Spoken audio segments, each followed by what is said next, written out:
Gamers, quickly, want to mention 50% off right now. 50% off on the main gameleap website down below. It is only $1.99 per month in the description down below. I'm doing a ton of 7.23 content for you guys, and it's been a lot of fun really trying to figure out the patch myself and bring every single piece of value I can over there that is not on YouTube, and that is a lot of stuff. Really trying to do a lot for you. I even got people like Yamson and Frempo, other creators who are doing a lot as well. So really, it's just a huge combination of different pieces of content that really will blow your mind. Alright, we're like, how many days? 3 days in the 7.23. I'm personally enjoying the patch. I don't know about you guys. I know there's some like, I don't like these items. You know, Dota's too crazy now. It's too orangey. I don't know, man. I think it's fine. I'm enjoying it. I'm having a good time. Hopefully you are too. And that's why I want to bring you another video of heroes you should try that pros are picking right here today. Right? I've been watching a lot of the pro scene. There's been a couple games going on. I actually don't know for which tournaments. I frankly forget. But a lot of tournaments going on. VP's been playing. Nigma has been playing. Who else? Seeker's even been playing. And they've been picking a whole plethora of heroes that I want to bring to you today. I'm going to be giving you 2 heroes for each role. 5, 4, 3, 2, and 1. We're going to be starting with position 1. And let's get into it. So the first one I want to talk about is Tiny. Now there's actually a lot to say about Tiny. Personally, when I read the patch notes, and you can even check this in the patch video, I thought for sure this hero was now a strict 4 because his base damage was reduced by 15. But now Tree Throw does not actually have a max charges, so every time you auto attack, you just can do it again with your tree. And essentially what this means is that with a hero like Magnus or with the Lifestealer buff, you're actually one of the strongest carries in the game. Now the builds I've been seeing goes along these lines. You buy a Drums, then you buy a Sanjinyasha, then something like a Satanic or an AC, and then a BKB, and you sort of just auto-attack people with your tree. In addition, you can throw a Buckler in there. Buckler is just a broken item right now in my opinion. I think everyone should be buying Buckler. If you're not buying Buckler, buy Buckler. It's a really good item. But yeah, I don't know. I was really surprised by this build. You can check it out. There's plenty of pro clips on it. Yeah, and as long as you have something like Empower or Bloodlust, I think is another really good one. I love the Tiny Ogre lane, I think is super good in the safe lane. Or any of these, like these buff heroes that give him attack speed or just extra damage. I think it's super potent. So yeah, go ahead and try it out. Next up on the list, we have Ursa. And I'm sure you guys have seen Ursa. Come on, like there's so many people playing him right now. At least that's a vibe I get. Maybe I'm just seeing a lot of clips of him. But essentially, I think the main reason was the buff to this Abyssal Blade, giving it the 600 blink range, and his Q enables Ursa to have 3 different methods of mobility if he has a blink dagger as well, which is pretty insane, right? In the past, on Ursa, if you blunk in, is that how you say blink? In the past tense, blunk? If you blunk in, you're committed, right? That's it. But now, you can also Q and pounce in or out, and you can also Abyssal in or out. And you might be like, well, how do I Abyssal out? You can Abyssal creep camps. Matama Man actually did this in a professional match, and it saved him. So yeah, just the flexibility and mobility of Ursa has completely changed the hero, right? Even though they actually reduced his movement speed, it doesn't really matter as much because he's just bouncing all over the place. And so yeah, I think Ursa's really good. Pick him with the stunning lane and go smack some people down. Now let's move on to the mid lane. So the first one is fascinating to me. Actually, I kind of expected this reading the patch notes, and that is Magnus, because Empower might only give you, what, 45% cleave and even less damage, if I'm not mistaken, but it doubles on your hero, meaning that you're actually pretty strong in terms of farming, cleaving, and fighting. In addition, we have the Magnus Axe. Now you might be asking, Speed, what is Magnus Axe? Well, I'm here to tell you exactly what that is after I look it up, because frankly, I'm still kind of confused by it. So typically, Skewer is a 20-second cooldown, right? Skewer is a 20-second cooldown. When you buy an Axe, it goes all the way down to 4 seconds. Skewer's a 4-second cooldown. In addition, it removes mana cost, meaning you can spam it, right? So it's like, oh, but I'm gonna have mana problems. Nope, wrong. And it lowers cast point. That too, meaning like you're just cruising. Magnus is just moving. Like you can literally bring people from mid back to fountain. If you haven't seen clips on it, there are clips of Magnus dragging people from Roshan Pit back to the fountain. I'm not kidding. You're extremely mobile. You hit extremely hard because the numbers give you, 2 times the bonus. And, you also have a nuke and RP, right? I think this hero is just a fantastic mid laner who benefits extremely hard from this, Aghanim Scepter build. And so yeah, go try it out. Highly recommend. Next up on the list, we have Lone Druid. And yes, I think Lone Druid could also be a safe laner. He can also be an off laner, but I just want to put him for mid because I want to include him on this video. I actually didn't put him in the last top 10 video. I kind of just didn't realize the hero was that much better, to be honest, but now I see it. He's even got a nerf twice. Twice. And I still think he's extremely good, but he's gotten nerfed twice ever since, 7.23. However, still really good hero. Really good hero. And what do you need to know about him? Essentially, he's easy to play now. Is what I'll say. That's the first thing. Very easy to play. His W is now a passive, the one that gives you shared lifesteal and attack speed. Yeah, it's a passive, which is brutally convenient for everyone who used to have to manage it for farming. It's like, oh, maybe I don't farm this camp because I'm going to need it for the fight, and it's just a disaster. So they nerfed the numbers a bit, but it's consistent, which is so much better. It's so much better. In addition, you get root at all levels, which is bonkers, because even if you hit them once, and then the root is just, what, like a 0.75 second root at level 1, it doesn't matter. Because what you have to understand is that that's enough to get you in front of them, which means it's going to be another 3 autos, which is huge. In addition, now your ultimate is like, it turns you into like a big bear. You get bonus HP, you get better attack time, and what's important to note is that you also can root while you have this, meaning you just like root people consistently. It's really strong. This hero is extremely reliable, and even Savage Roar is now used both on your hero and your bear every single time you cast it, which is a big deal. Now let's move on to the offlaner role. The first one we have is Vento, and personally, he's my favorite of this patch, and I haven't played him, so it's like, Speed, how do you even know that? I've watched so much of this hero at this point, it's unbelievable. I feel like every single team is picking him. Basically, you put him in the off lane, and you pair him with something like Tusk, some melee hero that enables and protects him, and then when you do this, Vento just sits there, he reduces all regen by 30%, which is just bizarre. I think if Vento's gonna get nerfed, they're gonna make it where it's like, it reduces regen at level 1 by, let's say 10%, and then it goes up to like 25, like 10, 15, 20, 25, or maybe it'll be like 15, 20, 25, 30%, because frankly, I don't know why it reduces regen by so much at level 1. Not that it matters, I guess, that much, but like if they have a Tenga going, it's just like, nope, haha, nope. And also, they're going 2-2-0, meaning most of the offlaners that I've been seeing are putting 2 points in Gale, 2 points in Sting, and then they typically max out their Plague Wards, because this build is very versatile. It gives you a good laning stage, and then the wards to control the mid game and protect towers as well as take towers. So overall, I just think Vento's super solid right now. You can also buy this like buckler item on him.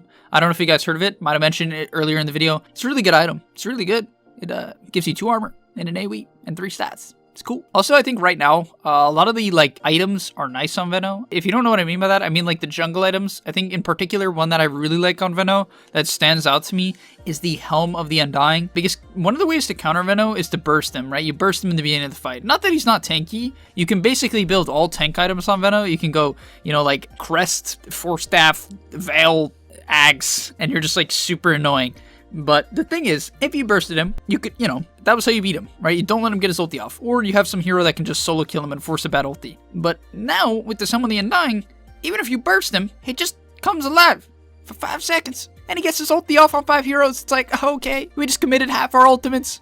And we're still all hit by his ult. This sucks. It's awful. I think that item is broken. Moving on though, we have Doom. Personally, I don't even fully understand Doom right now. I'm trying to understand Doom. A lot of people are picking Doom because now, seemingly what I'm seeing is that you max Devour and you max Scorched Earth. And you run around because they buffed Scorched Earth. So it's 65 damage at max, which is a lot.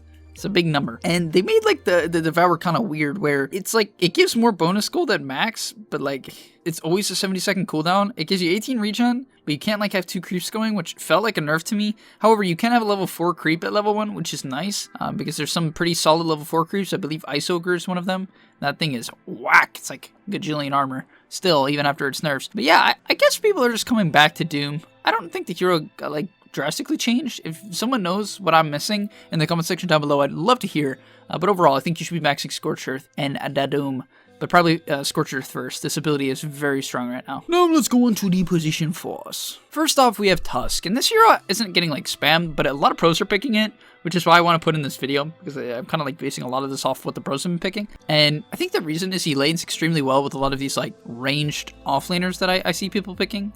Vento being one in particular, even a lot of Nature's Prophet I've seen, which I'm excited about. Let's go Nature's Prophet, bring him back, baby. Alright, so Tusk actually did get some buffs in 7.23 that help him out to be a little bit better. In particular, they just made him an overall better laner.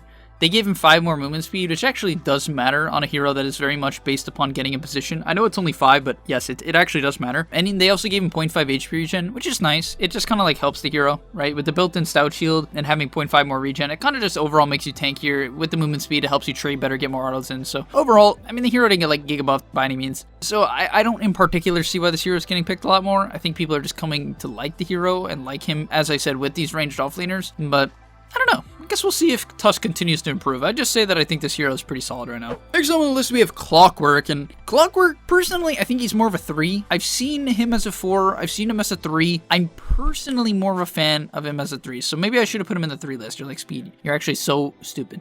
All right, yes, I am. However, the thing is, overall, this hero got some changes, so let's talk about it. So the first one that I want to note is that the hookshot got reduced in terms of cooldown very heavily, which is basically his only main buff, but it's actually very significant because this hero is very reliant on using hookshot to actually make plays in the mid game. He obviously can play around vision and sneak up on people to just get a battery assault off and kill them. That works too. It works fine. It's going to get the kill. But the hookshot went from 70, 55, 40 to 60, 45, 30, taking 10 off of all levels, and 10 seconds on a hero that is trying to keep tempo is a big deal. It could change a fight because, you know, a 40-second cooldown, you might not get too off in a fight, but a 30-second cooldown, you'll probably get too off in a fight. Obviously, the odds are higher naturally. That's just logical, but overall, I think this is a big change that really helped out the hero. In addition, hookshot does damage through BKB, which helps him, you know, finish off targets that he usually couldn't. Also, just you know, I'm not gonna skip over it. I hear you all, you Clockwork fans. Oh, Speed, please mention the new scepter. I love it.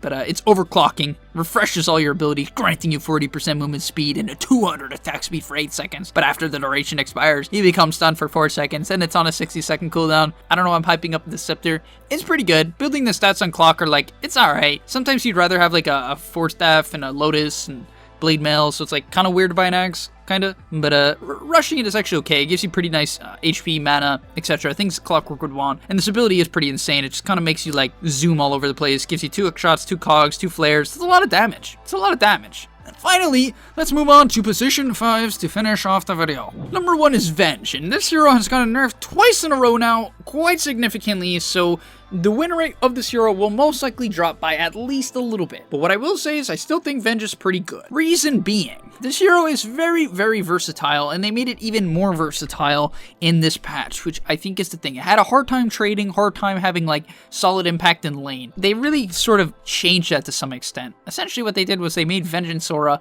give bonus primary attribute, which has gotten nerfed now twice. Actually, it went from 4, 8, 12, 16 to 4, 7, 10, 13, so it's worse later on, and they made the attack range a little bit worse. Still the same at level 1, though, which is important to note. So, like, at level 1, if you want to take this to make your lane a little bit better, and then die and still have an illusion going, you can, which is very strong. And I think people are just coming to realize that the Nether Swap is super nice. The 2 charges Nether Swap makes you really be able to save a lot of teammates and put enemies out of position consistently, which is very strong. In addition, you have a stun and minus armor. Overall, pretty solid hero right now, and I think the Vengeance Aura buff allowed her to be much more dominant in lane, which I think is nice. And finally, last one on the list. Not really an exciting hero, not gonna lie. It's like, alright, it's Dazzle, okay? I think Dazzle is really good right now. I really, really do. I really do. I think this hero is a good core. I think it's a pretty good support. I actually really like it as support, so I don't know why I said that. But overall, you have a really good laning stage. Your heal and your Q, good laning stage. Mid-game, with this bad juju, you're reducing armor by 2 every time you cast a spell, which is a lot of armor. It's a lot. Like, it's a lot. If you cast 3 spells, it's 6 armor. You're gonna get 2 Shadow Waves easily off in a fight, maybe even 3, maybe 4. It's an 8-second cooldown. Poison Touch is only an 18-second cooldown, meaning you're gonna get multiple spells off. Grave even is only an 18-second cooldown. You're gonna reduce people's armor by like 10 in a fight, pretty reliably, which is a lot.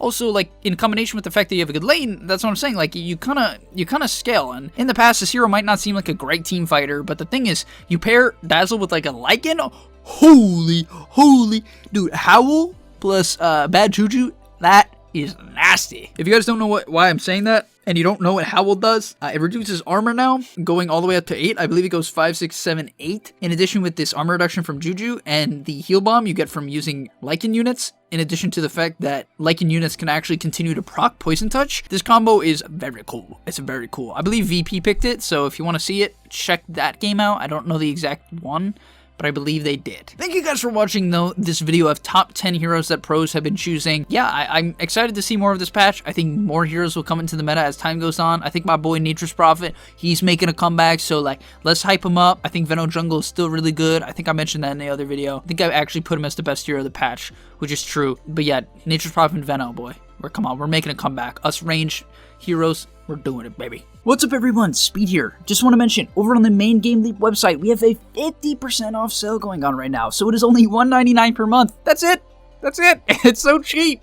and I'm doing a ton of 7.23 content over there. So if you feel like YouTube isn't doing it for you, or you need things more niche and specific that can help you in your very own role, I recommend you go check it out, right? It's 50% off. Literally, it's a Black Friday sale. It's not going to get much better than this. Actually, it probably never will. So click the link right now, and hopefully I'll see you there.